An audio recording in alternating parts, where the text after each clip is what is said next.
सुप्रभातम प्रिय छात्रों। इससे पूर्व के व्याख्यान में हमने सुखनासोपदेश पुस्तक के सामान्य परिचय को अध्ययन किया था। आज हम उस पुस्तक को प्रारंभ करने जा रहे हैं जिसमें सुखनास के उन समस्त उपदेशों को विस्तार से समझाया गया है। और सुखनास ने राजकुमार चंद्रापीड़ को उपदेश देते हुए ये समझाने की चेष्टा की है कि तात चंद्रापीड़ विदित वेदितव्यस्य अधीत सर्वशास्त्रस्य ते न अल्पम अपि उपदेष्टव्यम अस्ति। तात चंद्रापीड़, हे पुत्र चंद्रापीड़, विदित वेदितव्यस्य जो जानने योग्य विषय हैं उनके बारे में विदित आप जान चुके हैं। अधीत सर्वशास्त्रस्य और समस्त प्रकार के शास्त्रों का आप अध्ययन कर चुके हैं, इसलिए ते तुम्हारे लिए न अल्पम अपि उपदेष्टव्यम अस्ति, थोड़ा सा भी देने के लिए उपदेश मेरे पास नहीं है। अर्थात हे पुत्र चंद्रापीड़, संसार के जो जानने योग्य विषय हैं उन समस्त प्रकार के राजनीतिक, आर्थिक, सामाजिक जितने भी विषय हैं उन समस्त प्रकार के विषयों को तुम पढ़ चुके हो। वेद, पुराण, उपनिषद आदि समस्त शास्त्रों का ज्ञान भी आप प्राप्त कर चुके हो। इसलिए किताबी ज्ञान के रूप में अब थोड़ा सा भी मेरे पास ऐसा कुछ शेष नहीं बचा है जिसका मैं आपको उपदेश दूं। बच्चों, पुस्तक को पढ़ते समय हमें ये विशेष रूप से ध्यान देना है कि हम समास, संधि, विग्रह आदि का ध्यान रखते हुए शब्दों को यदि तोड़ करके पढ़ने की चेष्टा करेंगे तो वो आसानी से समझ में भी आएगा और उसका हम अर्थ भी कर पाएंगे। जैसे सबसे पहले मैं आपको बताऊं कि जो लाल लाइन में या लाल स्याही से जो लिखे हुए शब्द हैं, आप उन शब्दों को पहले विशेष रूप से तोड़ करके देखिए। जैसे विदित वेदितव्यस्य, विदित वेदितव्यस्य अधीत सर्वशास्त्रस्य न अल्पम अपि उपदेष्टव्यम अस्ति। मैंने 3 शब्दों को यहाँ अंडरलाइन कर रखा है और इन तीनों शब्दों को मैं आपको तोड़ करके बताता हूँ कि किस प्रकार से हम इनको अलग अलग करके पढ़ने की चेष्टा कर सकते हैं। इसमें समास, संधि, विग्रह आदि का हमें ध्यान रखना है। जैसे सबसे पहला जो शब्द है वो है विदित वेदितव्य से, तो विदित को आप अलग कर दीजिए, वेदितव्य से वो अलग कर दीजिए। ठीक उसी प्रकार से अधीत और सर्वशास्त्रस्य को अलग तोड़ करके पढ़िए। साथ ही साथ जो अंतिम है उसको न अल्पम अपि उपदेष्टव्यम अस्ति, इस तरह से पढ़िए। तो आप एक एक शब्द को जब अच्छी तरह से समझ जाएंगे तो उसका अर्थ भी आप आसानी से कर पाएंगे। तो हे पुत्र चंद्रापीड़, विदित जानते हो, जान चुके हो, वेदितव्य से जो जानने योग्य विषय हैं, अधीत और अध्ययन कर चुके हो, सर्वशास्त्र से समस्त प्रकार के वेद शास्त्र आदि का ज्ञान। इसलिए उपदेष्टव्यम, उपदेश के रूप में न अल्पम अपि अस्ति, मेरे पास कुछ भी नहीं है, इसलिए आपको उपदेश देने के लिए मेरे पास कुछ भी नहीं। तो हम पूरे गद्य में यदि इन शब्दों को इस तरह से तोड़ करके पढ़ने की चेष्टा करेंगे तो वो आसानी से अर्थ भी समझ में आ जाएगा और आसानी से हम अर्थ भी कर पाएंगे। इसलिए किसी भी चीज को समझने के लिए, उसके अर्थ को जानने के लिए समास और संधि, विग्रह आदि को हमें विशेष रूप से देखना है। इसलिए उसका विग्रह करके यदि हम पढ़ते जाएंगे तो निश्चित रूप से वो हमारे लिए पढ़ने में बहुत सरल और आसान हो जाएगा। इसके पश्चात अगली पंक्ति है केवलम च निसर्गत एव अभानुभेद्यम अरत्न आलोक छेद्यम अप्रदीप प्रभा अपनेयम अति गहनम तमो यौवन प्रभव च, और केवलम केवल निसर्गत एव स्वभाव से ही अति गहनम जो बहुत गहरा होता है, तमह अंधकार जो स्वभाव से ही बहुत गहरा अंधकार होता है, वो यौवन प्रभवम युवावस्था के कारण उत्पन्न होता है। जो स्वभाव से ही अत्यधिक गहरा है, इस प्रकार का भयंकर अंधकार युवावस्था के कारण उत्पन्न होता है, जो अभानुभेद्यम भानु सूर्य की किरणों के द्वारा भी अभेद्यम जो भेदने के योग्य नहीं है, अर्थात जिसको सूर्य की किरणें भी दूर नहीं कर सकती। अरत्न आलोक छेद्यम रत्न और रत्नों की आलोक कांति भी अछेद्यम जिसे काट नहीं सकती, रत्नों की कांति भी जिसे दूर नहीं कर सकती। प्रदीप और दीपक की रोशनी भी, प्रदीप प्रभा और दीपक की रोशनी भी अपनेयम जिसे दूर करने में समर्थ नहीं। अर्थात हे पुत्र, युवावस्था के कारण उत्पन्न होने वाला जो अंधकार है वो इतना भयंकर होता है, स्वभाव से ही ऐसा भयंकर होता है कि उसे न तो सूर्य की किरणें दूर कर सकती है, न उसे आपके द्वारा धारण किए गए इन रत्नों की कांति दूर कर सकती है, और न ही उसे दीपक की रोशनी के द्वारा दूर किया जा सकता है।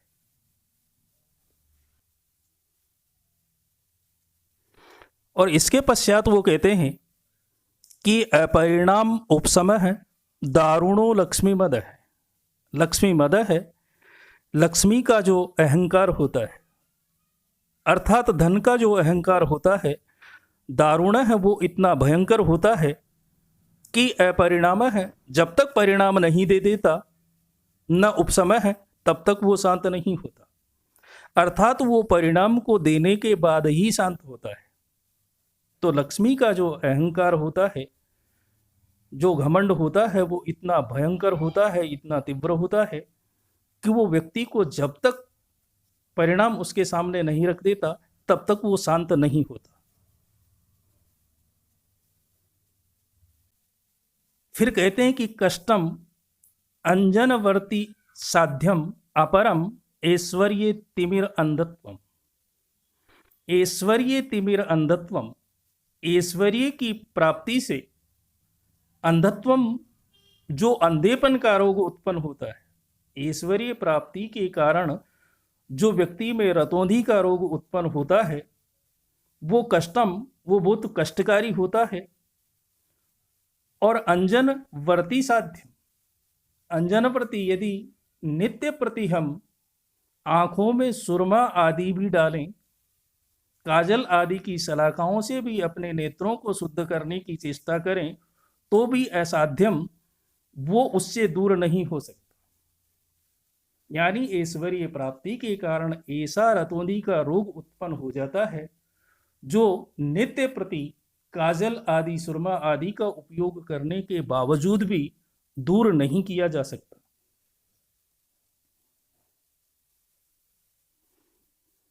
अशिशिर उपचार आहार्यो अति तीव्र है दर्प दाह ज्वर उष्मा।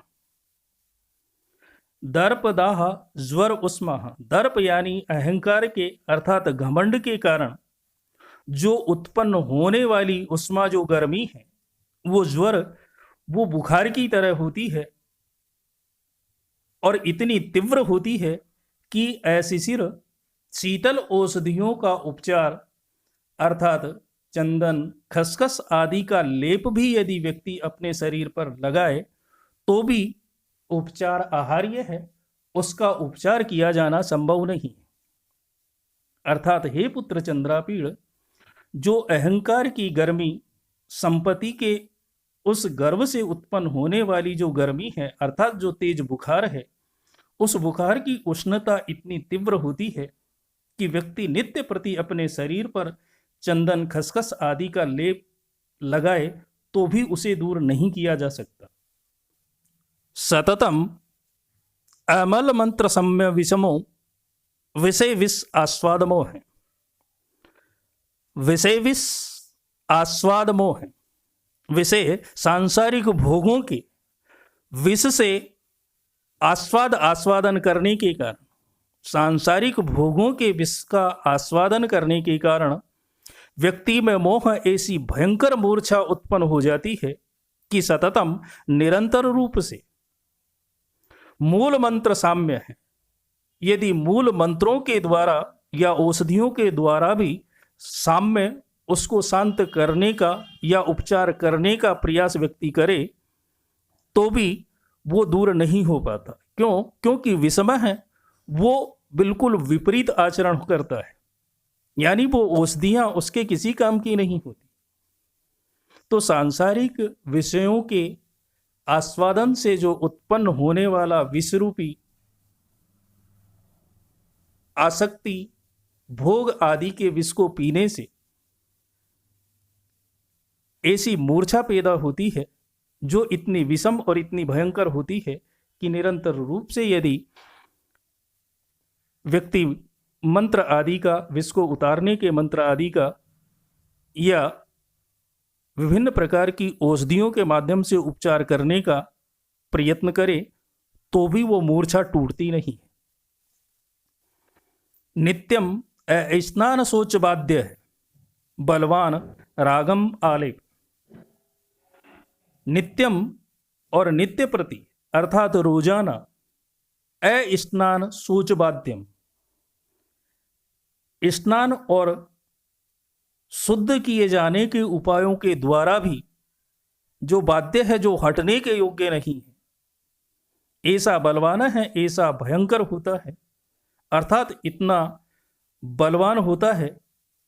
रागम संसार की समस्त प्रकार की जो आसक्तियां हैं, उन आसक्तियों का अलावलेप है, जो लेप है अर्थात जो मेल है, यानी संसार की आसक्तियों का जो मेल होता है वो व्यक्ति पर इस युवावस्था में इतना चढ़ जाता है कि व्यक्ति नित्य प्रति यदि स्नान आदि करे, अपने शरीर को शुद्ध करने की चेष्टा करे, तो भी वो आसक्ति का मेल हटाने के योग्य नहीं होता।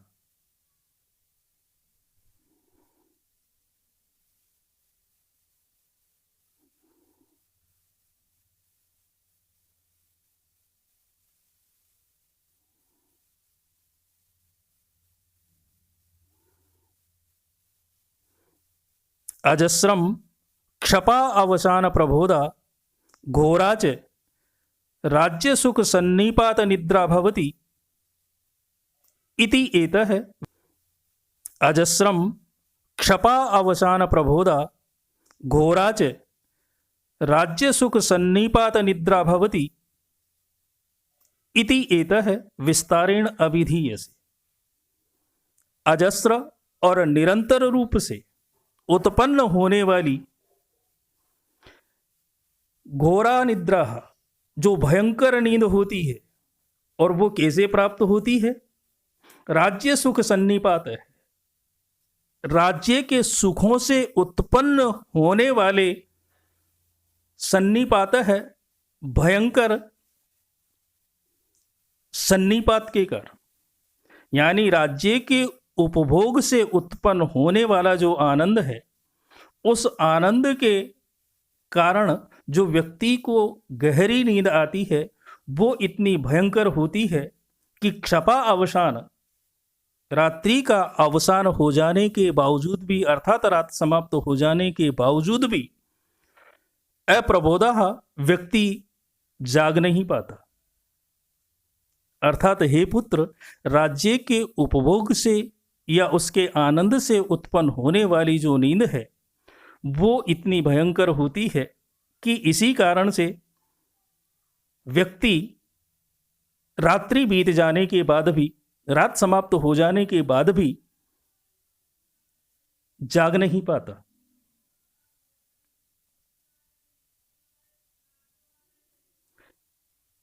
इति एतः है। और इस प्रकार से इन सारी चीजों को विस्तार से अभिधीय से मैं तुमसे कहना चाहता हूं। अर्थात ये कुछ लौकिक व्यवहार का ज्ञान है जो समाज के अंदर रहने पर व्यक्ति को समस्त प्रकार की कठिनाइयों से बचाता है। और इसीलिए मैं तुमको इन सारी चीज़ों को विस्तार से समझाने की चेष्टा कर रहा हूँ, ताकि आप इनको समझ करके अपने जीवन में अंगीकार कर सकें और उन समस्त प्रकार की बाधाओं से बच सकें जो युवावस्था के कारण, धन के अहंकार के कारण, ऐश्वर्य के कारण या फिर सांसारिक विषयों का उपभोग करने से उत्पन्न होने वाले मोह के कारण, आसक्ति के कारण उत्पन्न होती है। फिर सुखना शांत में कहते हैं कि गर्भई ऐश्वर्योत्तम अभिनव यौवनत्वम अप्रतिरूपत्वम अमानुष शक्तित्वम च इति महति इयं खलु अनर्थ परंपरा। ये चार खलु सचमुच में अनर्थ परंपरा, अनर्थों की कड़ियां हैं। महति अत्यधिक यानी महान, तो यह महति खलु अनर्थ परंपरा, यानी ये चारों की चारों महान अनर्थों की कड़ियां हैं। कौन कौन सी? गर्भई ऐश्वर्यत्वम, गर्भ से ही धन की प्राप्ति होना। ये इससे पूर्व के व्याख्यान में भी अलग अलग बिंदु के माध्यम से हमने आपको समझाया था कि गर्भ से ही व्यक्ति को ऐश्वर्य की प्राप्ति होना, अभिनव यौवनत्वम, नवीन नवीन युवावस्था आना, अप्रतिरूपत्वम, विधाता के द्वारा अत्यधिक सुंदरता प्रदान किया जाना, अमानुष शक्तिम च इति, और अद्वितीय या दिव्य जैसी सिद्ध लोगों के पास शक्तियां होती है, इस प्रकार की शक्ति प्राप्त होना। ये चारों की चारों अनर्थों की कड़ियां हैं। और निश्चित रूप से सर्व विनयानाम एकई एकम अपि, संसार के सभी लोगों के लिए, यानी संसार में केवल आप ही नहीं, अपितु संसार के सभी लोगों के लिए, चाहे वो सामाजिक हो, राजा हो या फिर साधारण जन हो, समस्त प्रकार के व्यवहारों को ये अपने अंदर समेटने वाली चारों कड़ियां आयतनम यदि एकत्रित रूप से किसी व्यक्ति के पास हो तो कीमतु, तो फिर तो कहना ही क्या। समवाय यानी एकत्रित रूप से, यानी एक ही जगह ये चारों चीजें यदि किसी एक व्यक्ति के घर में हो, आयतनम उसके घर में हो, उसके पास हो, तो निश्चित रूप से इस प्रकार के उस व्यक्ति को कौन बचा सकता है। यानी इनमें से एक एक कड़ी व्यक्ति को दुर्गुणों के मार्ग पर ले जाने में पूर्ण रूप से समर्थ है। और यदि ये चारों किसी एक ही व्यक्ति के पास इकट्ठी हों तो फिर तो निश्चित रूप से वो दुर्गुणों के पथ पर अग्रसर होगा। और वो स्वयं यदि अपने आप को इन चारों चीज़ों से नहीं बचा पाता, इनको नहीं समझ पाता, तो फिर उसे बचाने में कोई भी व्यक्ति समर्थ नहीं हो सकता। तो इस प्रकार से पूरा गद्यांश पढ़ने के बाद हम इसको दोबारा एक बार सामान्य रूप से पूरे अर्थ को समझ लेते हैं कि तात चंद्रापीड़, हे पुत्र चंद्रापीड़, विदित वेदितव्य से जो जानने योग्य सामान्य ज्ञान है उस ज्ञान को, अधीत सर्वशास्त्र से समस्त प्रकार के शास्त्रों के ज्ञान को आप ग्रहण कर चुके हैं, इसलिए न अल्पम अपि उपदेष्टव्यमस्ति, तुम्हें उपदेश देने के लिए मेरे पास कुछ भी नहीं। केवलम च निसर्गतः एव, केवल स्वभाव से ही जो अति गहनम अत्यधिक गहरा होता है, तमः यौवन प्रभवम, जवानी से उत्पन्न होने वाला अंधकार, जो इतना भयंकर होता है कि भानुवेद्यम रत्न आलोक छेद्यम प्रदीप प्रभा अपने, जो न तो सूर्य की किरणों से दूर किया जा सकता है, न रत्नों की कांति से दूर किया जा सकता है, और न ही दीपक की रोशनी उसे दूर कर सकती है।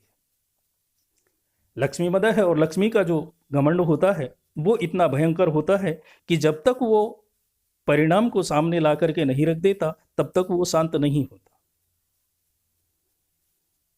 ऐश्वर्य मेरा अंधत्वम, और ऐश्वर्य के कारण उत्पन्न होने वाला जो रोतुंदी का रोग है वो युवावस्था में इतना भयंकर होता है। ये दूसरी ही प्रकार का रोग है कि व्यक्ति नित्य प्रति यदि अपनी आंखों के अंदर सुरमा आदि आंखों को स्वच्छ रखने की दवाओं का प्रयोग करे तो भी ये शांत नहीं होता। दर्प दाह ज्वर उष्मा और अहंकार की गर्मी से उत्पन्न होने वाला जो बुखार होता है, उसकी जो गर्मी होती है वो इतनी तीव्र, इतनी भयंकर होती है कि निरंतर रूप से शीतल औषधियों का उपचार करके उसे दूर करने की चेष्टा की जाए तो भी वो दूर नहीं होता। विषय विष आस्वाद मोह है, और संसार के सांसारिक भोगों को भोगने के कारण, सांसारिक भोगों के विष को पीने के कारण जो मूर्छा व्यक्ति में उत्पन्न होती है वो इतनी भयंकर होती है कि निरंतर रूप से यदि मंत्रों आदि का, औषधि आदि का उपयोग किया जाए तो भी वो शांत नहीं होती, अर्थात व्यक्ति होश में नहीं आता। रागम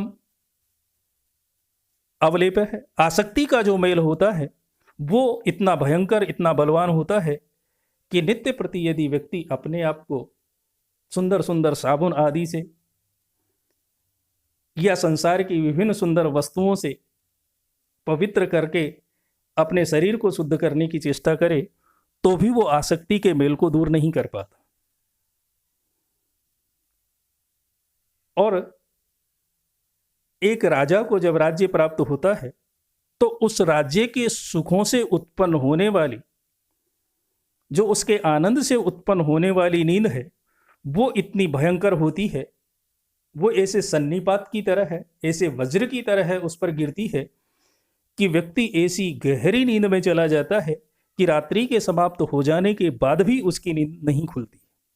अर्थात वो सांसारिक भ्रम में ऐसा उलझ जाता है कि बार बार उसको सावचेत करने के बावजूद भी वो सावचेत नहीं होता। और इस प्रकार से ये सांसारिक और लौकिक व्यवहार का ज्ञान है जिसको मैं तुम्हें विस्तार से बताना चाहता हूं। इन सारे बिंदुओं को लेकर के मैं तुम्हें विस्तार से उपदेश देना चाहता हूं ताकि तुम इन चीजों को अपने जीवन में अच्छी तरह से समझ करके अपने उन समस्त प्रकार के कष्टों को दूर करने की स्वयं चेष्टा करो। क्योंकि इस संसार में 4 अनर्थों की कड़ियां हैं कि व्यक्ति को जन्मजात धन संपत्ति मिलना, नवीन नवीन युवावस्था उत्पन्न होना, अत्यधिक सुंदरता प्राप्त होना, और कोई दिव्य देवताओं जैसी अलौकिक शक्ति मिलना। ये चारों चीजें अनर्थों की कड़ियां हैं, और इनमें से एक एक कड़ी भी व्यक्ति को समस्त प्रकार के दुर्व्यवहारों को सिखाने में, दुर्व्यवहारों को उत्पन्न करने में समर्थ हैं। यदि किसी के घर में या किसी व्यक्ति के पास समवाय रूप से, एकत्रित रूप से ये चारों ही हो तो फिर तो उसे गलत रास्ते पर जाने से, बिगड़ने से या फिर दुर्गुणी होने से कोई नहीं रोक सकता, कोई नहीं बचा सकता।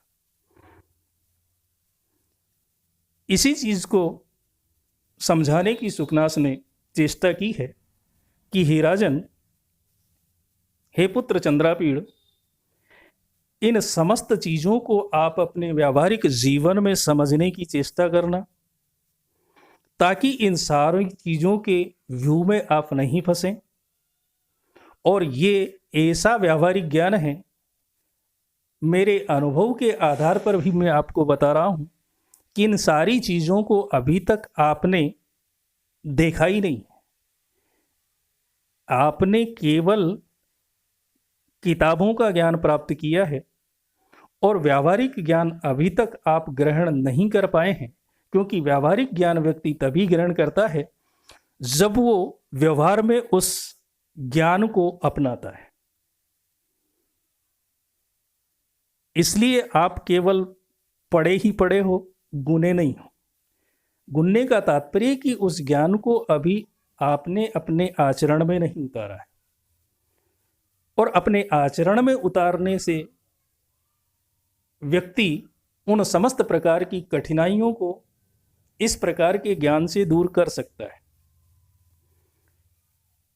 इन समस्त चीजों के व्यू में फंसने से पहले ही व्यक्ति यदि इन चीजों के बारे में ज्ञान प्राप्त कर ले तो निश्चित रूप से वो व्यक्ति इन चीजों की तरफ आकर्षित ही नहीं होगा, और जब आकर्षित ही नहीं होगा तो बुरे मार्ग पर जाने का तो प्रश्न ही नहीं उठता।